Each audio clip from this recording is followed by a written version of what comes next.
ಅವರನ್ನ ನಾವು ಎಷ್ಟು ಗಮನ ಇಟ್ಟು ನೋಡಿಕೊಂಡು ಅವರನ್ನ ನಾವು ನಮ್ಮ ಹಾದಿಗೆ ಕರ್ಕೊಳ್ತೀವೋ ಅಷ್ಟು ನಮಗೆ ಮುಂದಿನ ದಿನಗಳು ಸುಖಕರವಾಗಿರ್ತವೆ. ನೆಮ್ಮದಿಯ ಜೀವನವನ್ನ ನಾವು ಕಳಿಬೋದು, ಮಕ್ಕಳು ಕೂಡ ಕಳಿಬೋದು.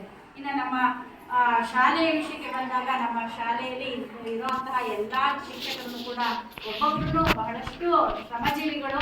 ಮಕ್ಕಳಿಗೆ ಗ್ರಾಮೀಣ ಪ್ರದೇಶದಿಂದ ಬರ್ತಾ ಇರ್ತಕ್ಕಂಥವ್ರು, ಹಿಂದುಳಿದ ಊರುಗಳಿಂದ ಬರ್ತಾ ಇರ್ತಕ್ಕಂಥವ್ರು, ಅವರಿಗೆ ಬಸ್ಸಿನ ವ್ಯವಸ್ಥೆ ಇಲ್ಲ, ಅವರಿಗೆ ಓಡಾಡೋದಕ್ಕೆ ಬಹಳಷ್ಟು ಕಷ್ಟಗಳಿದ್ದಾವೆ, ಪುಸ್ತಕ ತಗೊಳ್ಳೋದಿಕ್ಕೆ ಆಗುತ್ತೋ ಇಲ್ವೋ, ಅವರಿಗೆ ಬಟ್ಟೆ ಹೊಲಿಸ್ಕೊಳ್ಳೋದಿಕ್ಕೆ ಎಲ್ಲ ಎಷ್ಟು ಕಷ್ಟ ಇದೆ ಅನ್ನೋದು ಎಲ್ಲದನ್ನು ಕೂಡ ನಾವು ಅರ್ಥ ಮಾಡ್ಕೊಳ್ತೀವಿ. ಸರ್ಕಾರನೂ ಕೂಡ ಬಹಳಷ್ಟು ಯೋಜನೆಗಳನ್ನ ನಮಗೆ ದಯಪಾಲಿಸಿದೆ. ಇದನ್ನ ನಾವು ಸದ್ವಿನಿಯೋಗ ಮಾಡ್ಕೋಬೇಕು. ಕೊಡುವಂತಹ ಹಾಲಿರ್ಬೋದು, ಊಟ ಇರ್ಬೋದು, ಮೊಟ್ಟೆ, ಚಿಕ್ಕಿ ಮತ್ತೆ ಬಟ್ಟೆಗಳು, ಪುಸ್ತಕಗಳು ಎಲ್ಲವನ್ನೂ ಕೂಡ ನಮಗೆ ಸರ್ಕಾರ ಕೊಟ್ಟಿದೆ.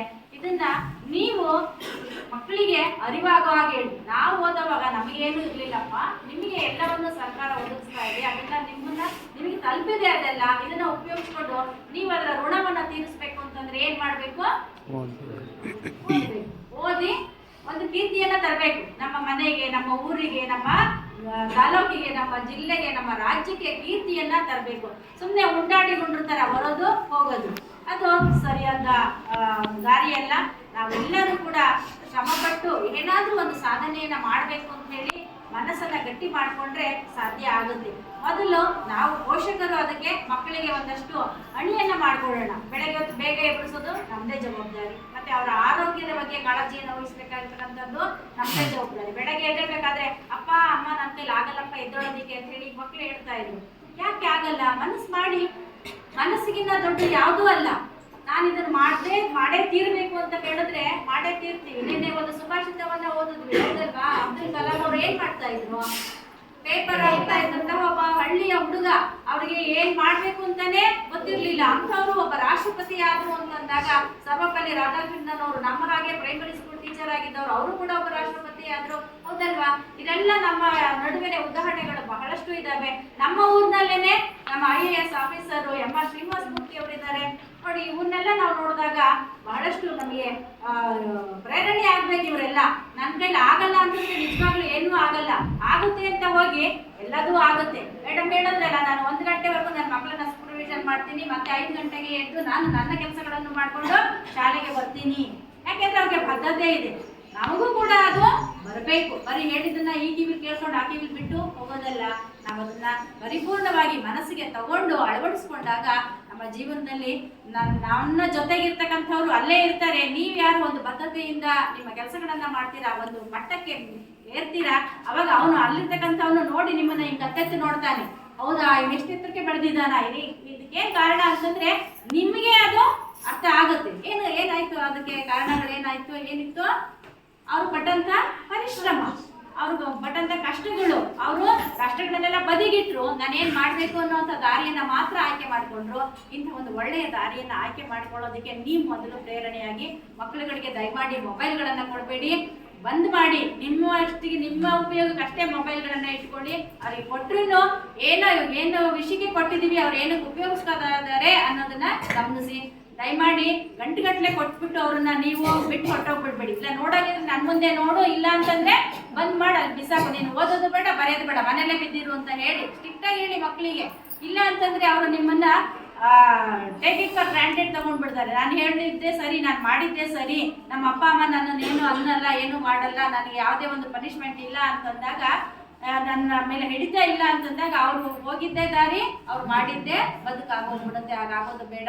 ಆ ಮಕ್ಕಳ ಬದುಕನ್ನ ನಾವು ಹಸನು ಮಾಡಬೇಕು ಅಂತಂದ್ರೆ ನಾವು ಮೊದಲು ಮನಸ್ಸನ್ನ ಗಟ್ಟಿ ಮಾಡ್ಕೊಳ್ಳೋಣ. ಗಟ್ಟಿ ಮಾಡ್ಕೊಂಡು ಅವರ ಜೊತೆ ನೀವು ಸ್ವಲ್ಪ ಶಿಸ್ತಿನಿಂದ ವರ್ತಿಸಿ, ಆ ಮಕ್ಕಳನ್ನು ಕೂಡ ನಮ್ಮ ಶಿಸ್ತಿನ ಹಾದಿಗೆನೆ ಬರ್ತಾರೆ. ಜೊತೆಗೆ ಮಕ್ಕಳನ್ನ ನಾವು ಬೆಳಗ್ಗೆನೆ ಒಂದು 9 ಗಂಟೆಗೆ ಸ್ಪೆಷಲ್ ಕ್ಲಾಸ್ ಹೇಳಿದ್ದೀವಿ, ಟೈಮಿಂಗ್ ಸರಿಯಾಗಿ ಕಳಿಸಿ ಮಕ್ಕಳಿಗೆ ಸ್ವಲ್ಪ ತಿಂಡಿಯನ್ನ ಮಾಡೋದಕ್ಕೆ ಅವಕಾಶವನ್ನ ಮಾಡ್ತೀವಿ ಮನೆಗಳಲ್ಲಿ. ಹಾಗೆ ನಾವು ಹಾಲನ್ನು ಕೊಡ್ತೇವೆ. ಹಾಲನ್ನ ಕುಡಿತಾ ಇಲ್ಲ ಮಕ್ಕಳು, ಬೇಡ ಅಂತ ಹೇಳ್ತಾ ಇದ್ದಾರೆ. ಅವ್ರು ತಿಂಡಿ ತಿಂದೇ ಇಲ್ಲಿದ್ದಾಗ ಅಟ್ಲೀಸ್ಟ್ ಹಾಲನ್ನಾದ್ರೂ ಕುಡಿದ್ರೆ ಅವರಿಗೆ ಒಂದ್ ಸ್ವಲ್ಪ ಹಸುವು ಹಾಲು ಕುಡಿಯಲ್ಲ, ಸ್ವಲ್ಪ ಜಂಪ ಮಾಡ್ಕೊಳ್ತಾರೆ. ಪಕ್ಕದಲ್ಲಿ ಯಾರೋ ಕುಡಿಯಲ್ಲ, ಅದನ್ನ ನೋಡ್ಬಿಟ್ಟು ನಾನು ಕುಡಿಯಲ್ಲ ಅನ್ನೋಂತ ಮನಸ್ಥಿತಿ. ಯಾರಾದ್ರೂ ತಿಂತಾರೆ ಮಕ್ಕಳು, ಬೇರೆ ಸ್ವಲ್ಪ ಹಾಕಿಸ್ಕೊಂಡಿದ್ರೆ ನಾನ್ ಜಾಸ್ತಿ ತಿನ್ಬಿಡ್ತೀನಿ ಅಂತ ಹೇಳಿ ಅಲ್ಲ ಅನ್ಕೊಂತಾರೆ ಅಂತ ಹೇಳಿ ನಾಚಿಕೆ ಪಟ್ಕೊಂಡು ಅವರು ಕೂಡ ಇಷ್ಟೇ ಹಾಕಿಸ್ಕೊಡೋದು ಇವೆಲ್ಲ ಇದ್ದಾವೆ ಪೀರ್ ಗ್ರೂಪ್ ಅಲ್ಲಿ, ಅವರೊಂದು ಫ್ರೆಂಡ್ ಸರ್ಕಲ್ ಅಲ್ಲಿ. ಅದನ್ನ ಬಿಡಿಸಿ ನೀವು ಮನೆಗಳಲ್ಲಿ ಹೇಳಿ, ಇಲ್ಲ ಉಪಯೋಗಿಸ್ಕೊಳ್ಳಿ, ಶಾಲೆಯಲ್ಲಿ ಸಿಗ್ತಕ್ಕಂಥ ಸವಲತ್ತುಗಳನ್ನ ಪರಿಪೂರ್ಣವಾಗಿ ಉಪಯೋಗಿಸ್ಕೊಂಡು ನೀವು ದೈಹಿಕವಾಗಿ ಮಾನಸಿಕವಾಗಿ ಬೆಳೀರಿ. ನೀವು ಇಲ್ಲಿ ನಾವೆಲ್ಲ ಇಷ್ಟೆಲ್ಲ ಕೊಡ್ತಾ ಇರ್ತಕ್ಕಂಥದ್ದು ಅವರು ಊಟ ಮಾಡಿ ಬೆಚ್ಚಗೆ ಮಲಗಿಸ್ಕೊಳ್ಳೋದಕ್ಕೆಲ್ಲ ಸರ್ಕಾರ ಪ್ರತಿಯೊಂದು ಮಗುಗೂ ಕೂಡ ಪೌಷ್ಟಿಕಾಂಶದ ಕೊರತೆ ಕಾಣ್ತಾ ಇದೆ. ಪೌಷ್ಟಿಕಾಂಶದಿಂದ ಅವರು ಕೂಡಿ ಅವರ ದೇಹ ಬೆಳವಣಿಗೆ ಆಗ್ಲಿಲ್ಲ ಅಂತಂದ್ರೆ ಅವರ ಬುದ್ಧಿಮಟ್ಟನು ಕೂಡ ಸರಿಯಾಗಿರೋದಿಲ್ಲ, ಕಡಿಮೆ ಆಗುತ್ತೆ ಅಂತ ಹೇಳಿ ಬಹಳಷ್ಟು ಪೌಷ್ಟಿಕಾಂಶಗಳನ್ನ ಹೊಂದಿರ್ತಕ್ಕಂಥ ಇದೇ ತರಕಾರಿಗಳನ್ನ ಹಾಕ್ಬೇಕು, ಹಾಲನ್ನ ಕೊಡ್ಬೇಕು, ಮೊಟ್ಟೆಯನ್ನ ಕೊಡ್ಬೇಕು, ಚಿಕ್ಕಿಯನ್ನ ಕೊಡ್ಬೇಕು, ಎಲ್ಲದನ್ನು ಕೂಡ ನಮಗೆ ಹೇಳಿದ್ದಾರೆ. ಹಾಗಾಗಿ ನಾವು ಅದನ್ನ ಮಾಡ್ತಾ ಇದೀವಿ. ಯಾರು ಅದರಿಂದ ವಂಚಿತರಾಗ್ತಾರೋ ಅವರು ದಡ್ಡರಾಗ್ತಾರೆ, ಮತ್ತೆ ಮೆಂಟಲಿ ದಡ್ಡರಾಗ್ತಾರೆ, ಫಿಸಿಕಲಿ ವೀಕ್ ಆಗ್ತಾರೆ, ಅವ್ರಿಗೆ ಓದೋದಕ್ಕೆ ಆಸಕ್ತಿ ಇರೋದಿಲ್ಲ. ಹಾಗಾಗಿ ಇವುಗಳನ್ನೆಲ್ಲ ಉಪಯೋಗಿಸ್ಕೊಂಡು ಮಕ್ಕಳನ್ನ ಬರೀ ದೈಹಿಕವಾಗಿ ಅಲ್ಲ, ನಾವು ಮಾನಸಿಕ ಬೆಳವಣಿಗೆಯನ್ನ ನಾವಿಲ್ಲಿ ನೋಡ್ತಾ ಇದ್ದೇವೆ. ನಮ್ಮ ಎಲ್ಲಾ ಶಿಕ್ಷಕ ವೃಂದದ ಒಂದು ಸಹಾಯದಿಂದ ಅವರ ಸರ್ವತೋಮುಖ ಬೆಳವಣಿಗೆಯನ್ನ ನಾವು ಕಾಣ್ತೇವೆ. ಎಲ್ಲರ ಒಂದು ಸಹಾಯವನ್ನ ಅಥವಾ ಅವರ ಒಂದು ಕೃಪಾ ಕಟಾಕ್ಷಕ್ಕೆ ಒಳಗಾಗಿ ಯಾವುದೇ ರೀತಿಯಲ್ಲಿ ಮಕ್ಕಳು ಕೆಲವೊಂದು ಮಕ್ಕಳು ನಾನೇನಾದ್ರೂ ಹೇಳಿದ್ರೆ ಬೇಗನೆ ಹಿಂದಿರುಗಿಸಿ ಮಾತಾಡ್ತಾರೆ. ಅದು ಮನೆಯಲ್ಲಿ ಅಥವಾ ಅವರು ಬೆಳೆದಂತಹ ಏನು 1ರಿಂದ 9ನೇ ತರಗತಿವರೆಗೂ ಬೆಳೆದಂತಹ ಪರಿಸರಗಳು ಅವ್ರಿಗೆ ಇನ್ನೂ ಹೇಗೆ ಗೌರವಯುತವಾಗಿ ನಡ್ಕೋಬೇಕು, ಒಬ್ಬರ ಜೊತೆ ಹೇಗೆ ಮಾತಾಡಬೇಕು ಅನ್ನೋ ಒಂದು ಸಂಸ್ಕೃತಿ ಸಂಸ್ಕಾರಗಳು ಸ್ವಲ್ಪ ಕಡಿಮೆ ಇದೆ. ಅದನ್ನ ಸ್ವಲ್ಪ ನಾವು ಕಲಿಸ್ಬೇಕಾಗಿದೆ.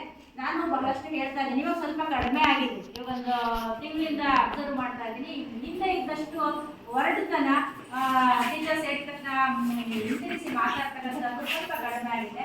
ಸ್ವಲ್ಪ ವಿನಯತೆ ಇದ್ದಾಗ ವಿದ್ಯೆ ತನ್ನಷ್ಟಿಗೆ ತಾನೇ ಬರುತ್ತೆ. ಇದ್ರ ಜೊತೆಗೆ ಶಿಸ್ತಿರ್ಬೇಕು. ನಾನು ಮೊದಲು ಪ್ರಿಫರೆನ್ಸ್ ಕೊಡ್ತಕ್ಕಂಥದ್ದು